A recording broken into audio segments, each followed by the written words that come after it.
worked the overnight shift at a gas station off Route 9 for almost 2 years. In that time, I saw a lot of strange things. Drunks, drifters, people who just needed somewhere warm to sit for a while. But there's one customer I'll never forget. He came in at 3:17 a.m. every Tuesday for 6 weeks straight. And on the 7th Tuesday, I found out what he actually was. I was 22 when I started that job. The station sat at the edge of a small town in Pennsylvania, surrounded by farmland and woods on all sides. The nearest neighboring building was a closed feed store about half a mile down the road. From 11 p.m. to 7 a.m., it was just me, the fluorescent lights, and the road. Most nights I'd see maybe 6 or 7 customers. Truckers, mostly. Sometimes a cop grabbing coffee. It was a quiet job, and I liked it that way. The first Tuesday he came in, I didn't think anything of him. He walked in at exactly 3:17 a.m. I remember the time because I just looked at the clock a second before the bell over the door rang. He was a tall man, maybe late 40s, wearing a heavy brown coat that was way too warm for the weather. He walked to the back of the store, stood in front of the coffee machine for a long time without touching it, then came to the counter with a single bottle of water. He paid in exact change, coins. He didn't say a word, didn't make eye contact. He walked out. I didn't see him leave in a car. I remember checking the parking lot after he'd gone, out of nothing more than idle curiosity, and it was empty. I figured he must have walked from somewhere nearby. Maybe he lived down the road. It was strange, but it wasn't scary. Not yet. The next Tuesday, at 3:17 a.m. exactly, the bell rang again. Same man, same coat, same route through the store. He stood in front of the coffee machine for a long time, bought a single bottle of water, paid in exact change, walked out. Parking lot empty. By the third Tuesday, I was starting to feel something wrong in my chest whenever the clock got close to 3:17. I told myself it was just a routine. Some people have weird routines. Maybe he had a night shift somewhere, and this was his walk home. I'd smile and nod when he came in. He never smiled back. He never looked at me. The fourth Tuesday, I decided to watch the security monitor when he left. I wanted to see which direction he walked. When he pushed the door open and stepped outside, I turned to the little screen behind the counter that showed the parking lot camera. He wasn't on the screen. I looked back at the front of the store through the window. He was gone. I looked at the camera again. Nothing. I ran outside and looked in every direction. The road was empty in both directions as far as I could see. He should have still been within sight. It had been maybe 10 seconds since he'd walked out the door. I told my day shift manager about it the next morning. He laughed and said I was probably falling asleep on the job. I let it go. The fifth Tuesday, I was ready. I had my phone in my hand. When he walked in at 3:17 a.m., I quietly started recording him from behind the counter. He did his usual routine: coffee machine, water bottle, exact change. But this time, when he handed me the coins, I looked at his hands. His fingernails were black, not painted, not dirty, black, like they'd been dead for a long time. I looked up at his face, and for the first time in 5 weeks, he was looking back at me. His eyes were completely empty. I don't mean expressionless. I mean empty, like there was nothing behind them. He held my gaze for maybe 2 seconds. Then he walked out. I checked the video I'd recorded. He wasn't in it. The camera had captured me at the counter. The sound of the coins hitting the surface. My own voice saying, "Have a good night." But the frame in front of me was empty, like I'd been talking to no one. The 6th Tuesday, I called out sick. The 7th Tuesday, my replacement worked the shift. His name was Danny. He was a good guy. Older than me, retired firefighter picking up extra work. When I came in for my Thursday shift, the day manager told me Danny had quit. Just walked out mid-shift Wednesday morning and never came back. Wouldn't answer his phone. Wouldn't come pick up his last paycheck. I called Danny myself. He picked up on the second ring, but he sounded wrong. Tired, hollow. I asked him what happened. There was a long pause. Then he said, "The guy came in at 3:17. He asked me a question. I'm not going back." I asked him what the question was. Danny said, "He asked me if I was ready to take his place. I quit 2 days later." I've never told anyone what I saw on that 5th Tuesday. I moved out of that town within 6 months. But sometimes when I'm awake at 3 a.m., I check the clock. And when it hits 3:17, I hold my breath for exactly 1 minute, because I still don't know if he stopped coming when I left, or if he just started looking somewhere else.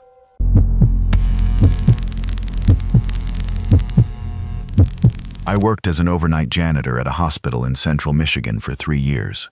Cleaning at night sounds like an easy job, and most of the time it was. But every hospital has a floor that people don't talk about. Ours was the 4th. And what I saw up there my last week on the job is the reason I don't work in medical buildings anymore. I got the job when I was 26. I'd just moved back home after a bad breakup and I needed something quiet. Overnight janitorial work at a mid-sized regional hospital paid decently and didn't require me to talk to anyone. My shift ran from 10 p.m. to 6 a.m. I'd start on the ground floor and work my way up. First floor, second floor, third floor. By the time I got to 4, it was usually around 2 or 3 in the morning. Here's what you need to know about the 4th floor. It used to be the psychiatric ward. About 4 years before I started working there, the hospital had closed that program and moved the patients to a bigger facility 2 counties over. The floor had been sealed off, most of the rooms emptied out. But the hospital was too cheap to renovate it, so the whole floor just sat there, empty, locked, except for the janitorial team, who still had to go up there once a week to keep the dust down and check for water damage. I did the 4th floor every Wednesday, and for the first 2 years nothing unusual happened. It was creepy, sure. Long empty hallway, old patient rooms with the beds still in them, cracked linoleum, the smell of dust and old cleaning solution. But it was just an empty floor. I'd put in my earbuds, do the sweep, and be down to the 3rd floor within an hour. The change started about 8 months before I quit. It began with the lights.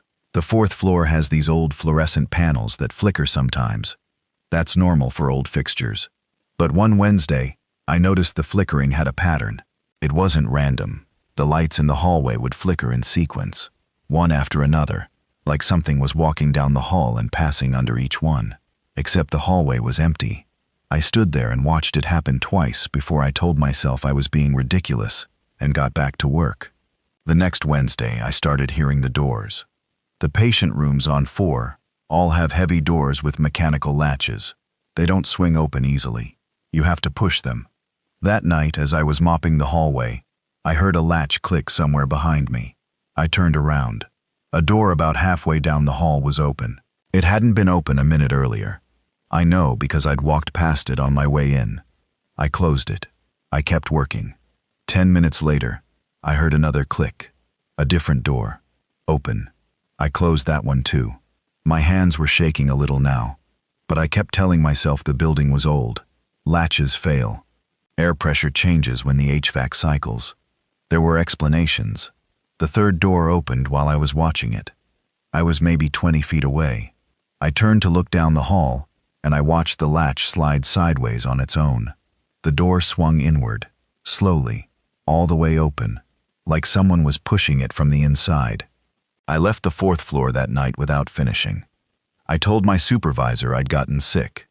For the next few weeks, I traded 4th floor duty with another janitor named Rick. Rick was in his 50s and didn't believe in anything he couldn't touch. He said the 4th floor was fine, and he didn't mind the swap. I gave him extra hours on the 2nd floor bathrooms in exchange. Then Rick asked me to switch back. He wouldn't tell me why. I asked him 3 times. He just said, "I'm not going back up there. You can have it." I did the 4th floor the following Wednesday, and that's when I saw her. I was mopping the far end of the hall, near what used to be the nurse's station. I had my earbuds in, my back to the corridor. Something made me turn around. I don't know what. A feeling, maybe. When I looked back down the hall toward the elevators, there was a woman standing there.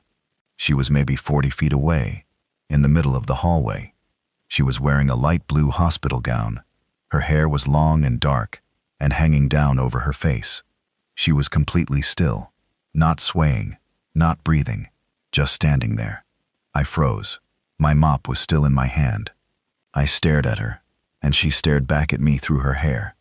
And I could feel her looking at me even though I couldn't see her eyes. I don't know how long we stood there. It felt like minutes. Then the light directly above her flickered, just once. And when it came back on, she was closer. She hadn't moved. I would have seen her move, but she was closer, maybe 30 feet away now. I turned and I ran. I ran to the emergency stairwell at the other end of the hall, threw the door open, and went down 4 flights of stairs without stopping. I burst out onto the ground floor, into the lobby, and just stood there gasping. The night security guard was at his desk. He looked up at me and asked if I was okay. I couldn't answer him. I quit the next morning. When I went to pick up my last check, I ran into Rick in the parking lot. I told him what I'd seen. He listened without saying a word. When I finished, he was quiet for a long time. Then he said, "The one with the hair?" I nodded. He said, "She wasn't in the hallway when I saw her. She was in one of the rooms.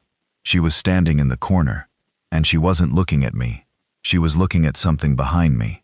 I asked him what she was looking at. He said, "I never turned around to find out. I still don't work night shifts. I never will again. But the thing that stuck with me the most, the thing I can't stop thinking about even years later, is what Rick said next, before he walked away. He said, "The pattern of the lights? It wasn't her walking under them. It was her walking behind you."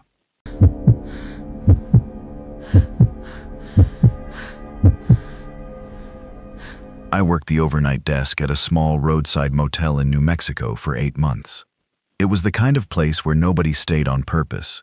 14 rooms, half of them permanently vacant, off a highway that used to matter before the interstate got built 2 miles north. The only reason I took the job was because the owner didn't do background checks and I needed money fast. What I found out on my 5th month there is why I've never worked another overnight job since. I was 29 when I started. My shift was 11 p.m. to 7 a.m., 5 nights a week. The owner, an older man named Marvin, ran the days. He was pleasant enough, but he didn't talk much about the motel's history, and I didn't ask. I just needed the paycheck. The job itself was easy. Check people in if anyone showed up, watch the parking lot, keep the lobby clean, don't fall asleep. Most nights, I'd see maybe 2 guests, sometimes 0. The motel was built in a U-shape around a small gravel parking lot. Rooms 1 through 7 were on the left side. Rooms 8 through 14 were on the right. The lobby sat at the closed end of the U. From the front desk, I had a clear view of every room door. Room 12 was always empty. In 8 months, Marvin never rented it out. Not once. When I asked him about it my 2nd week, he told me the plumbing was bad, and he was waiting on a repair he couldn't afford. I accepted that answer. It was the kind of place where nothing worked right, so nothing about a broken room stood out. For the first 4 months, I didn't think about room 12 at all. The first thing I noticed was the light. It was a Tuesday night, around 2 a.m. I was sitting behind the front desk reading a paperback when I glanced up at the parking lot out of habit. Room 12's window was glowing, not brightly, just a soft, warm glow behind the curtains, like a lamp was on inside. I stared at it for a long time. I told myself Marvin must have gone in there during the day to work on something and left a light on. That happened sometimes with the maintenance guy on the other rooms. I made a mental note to tell Marvin in the morning, and I went back to my book. An hour later, I looked up again. The light was off. Now, a light can turn off on its own if the bulb burns out. That's the explanation I gave myself. I even wrote it in the logbook. Room 12 light on 2 a.m., off by 3 a.m. Likely bulb failure. I made it a normal thing so my brain could stop chewing on it. I told Marvin the next morning. He nodded without looking at me and said he'd check it out. He didn't check it out. I know because the same thing happened the next Tuesday. Same room, same window, same soft warm glow around 2 a.m., off by 3. By the 3rd Tuesday, I decided to do something about it. I grabbed the master keyring from the drawer, walked across the parking lot, and unlocked room 12. I opened the door and reached inside to flip the light switch. The room was completely empty. No lamp on. No lights on at all. The room was pitch dark, and stayed pitch dark when I flipped the switch. The bulb in the overhead fixture was gone. I checked the 2 bedside lamps. Both had no bulbs either. The room was stripped of every source of light, which meant whatever I'd been seeing in the window for 3 Tuesdays had not been electrical. I stood in the doorway for a long time, looking at that empty, dark room. The bed was made. The curtains were drawn. Everything was still, but the air felt wrong. It was cold in there, and it was August in New Mexico. Nothing in that motel had ever been cold. I closed the door. I locked it. I went back to the lobby. I didn't write anything in the log that night. The following Tuesday, I made a decision. I wasn't going to look at room 12 at 2 a.m. If the light came on, I didn't want to see it. I would keep my eyes on the desk and my paperback and just get through the shift. At 1:47 a.m. that night, someone knocked on the lobby door. The lobby has a glass door with a bell that jingles when it opens, but nobody had come in. The bell hadn't rung. The knock had come from the outside of the glass. 3 slow taps. I looked up. There was a man standing at the door. He was tall. He was wearing a brown suit that looked out of style. His face was mostly in shadow because the lobby light was behind me, but I could see he was smiling. I didn't move. Guests knock at the door sometimes. That's normal. What wasn't normal was the way he was standing. He wasn't leaning forward like he wanted to come in. He was just standing there, perfectly upright, arms at his sides, smiling through the glass at me. I asked him through the door if he needed a room. He didn't answer. He just kept smiling. I asked him again, louder. Nothing. Then, without breaking eye contact with me, he lifted one hand and pointed. He didn't point at me. He pointed sideways, toward the parking lot, toward room 12. I looked. The light in room 12 was on. When I looked back at the door, the man was gone. The lobby door hadn't opened. The bell hadn't rung. There had been no time for him to walk away out of the frame. He had just stopped being there. I locked myself in the back office, and I sat on the floor, and I called Marvin's cell phone at 2 in the morning. He picked up on the 4th ring. He sounded tired but not surprised. I told him what I'd seen. The knocking, the man, the pointing, the light. There was a long silence on the phone. Then Marvin said, "Did you open the door?" I said no. He said, "Good. Never open the door for anyone in a brown suit. If he comes back, don't look at him. Don't answer him. Don't acknowledge him. Just wait him out." I asked Marvin what he was talking about. Who was the man in the brown suit? What was in room 12? Marvin said, "It's better if you don't know the history. Just do what I said." Then he hung up. I quit at the end of that shift. I left the keys on the desk with a note, and I drove straight home, and I never went back for my last paycheck. I didn't want anything from that place. About 2 months later, I looked up the motel out of a kind of morbid curiosity. I wanted to see if anything had ever happened there. And I found something. There was an old newspaper article from 1978. A guest had been found dead in one of the rooms. The article didn't say which room. It just said the guest had been staying there for 3 nights, had paid in cash, and had been found by the housekeeper on the 4th morning. The article mentioned that the guest had been wearing a brown suit. His cause of death was never officially determined. The last line of the article said the man had signed the guest register under a false name, and no next of kin was ever located. Nobody claimed his body. The county buried him in an unmarked grave. I've thought about that article a lot. About Marvin knowing exactly who the man in the brown suit was. About the light in room 12 that came on when no bulbs were in the sockets. About the smile through the glass. I think about the way he pointed. Not like he was showing me where to go. Like he was showing me where he'd been waiting.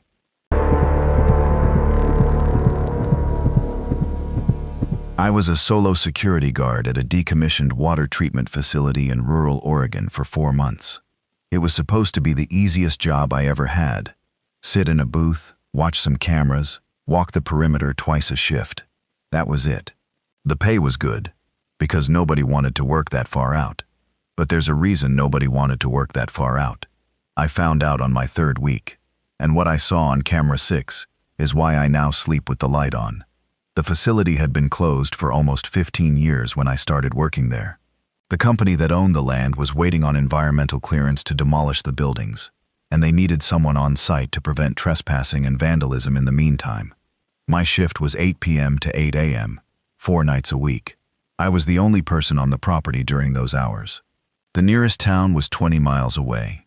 The setup was simple. There was a small guard booth at the front gate with a bank of monitors showing feeds from 12 cameras positioned around the facility.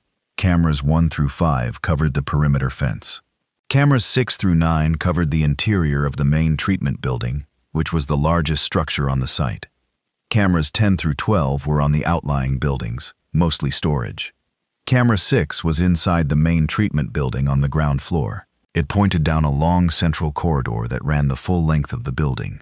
On either side of the corridor were the old filtration rooms, big open spaces with dried-out concrete tanks and rusted machinery. The corridor was maybe 200 feet long. Camera 6 was mounted at one end, pointing all the way down toward the other end. In the far distance of the frame, you could see the emergency exit door. For the first 2 weeks, nothing about Camera 6 was unusual. It was the most boring feed on the wall. Just an empty corridor. 24 hours a day. The change started on a Tuesday night in my 3rd week. I was doing my usual rotation, glancing at each monitor for a few seconds every couple of minutes. When I got to Camera 6, I saw the emergency exit door was open. I stared at it. That door had been closed and locked every single night I'd been there. It was one of the things I checked on my perimeter walk. Now it was open, maybe 6 inches. Not wide, just open. I zoomed in on the feed. There was nothing in the corridor. No one visible near the door. The door itself was just hanging open like the wind had pushed it. Except there was no wind that night. It was completely still outside. I grabbed my flashlight and my radio and I walked over to the main treatment building. I unlocked the front entrance, walked down the corridor, and closed the emergency exit door. I checked the handle. It was locked from the inside like it was supposed to be. There was no way for it to have opened on its own. But I told myself the mechanism was old. Maybe it had failed. Maybe I'd missed something on my previous checks. I went back to the guard booth. I logged the incident in my notebook. 2 hours later, I looked at Camera 6 again. The door was open. Same 6 inches. Same angle. Nothing in the corridor. This time I didn't leave the booth. I just watched it. For about an hour, nothing happened. The door stayed open. Nothing moved. Then, at exactly 3:12 a.m., I saw something at the very far end of the corridor, right by the door. A shape, standing in the doorway. The camera resolution wasn't great, but I could see enough to know it was a person, or shaped like a person. It was just standing there in the doorway, half in, half out, facing the camera. I zoomed in as much as I could. The image got blurry, but I could make out the outline of a head, shoulders, arms, hanging down at the sides. It was tall. Taller than the doorway should have allowed, actually. But I told myself that was just the angle of the camera playing tricks. I picked up the radio, and I called the number the company had given me for emergencies. It rang 7 times, and went to voicemail. It was 3 a.m. Nobody was going to come. I looked back at the monitor. The shape wasn't in the doorway anymore. It was maybe 10 feet inside the corridor now. Still facing the camera. I hadn't seen it move.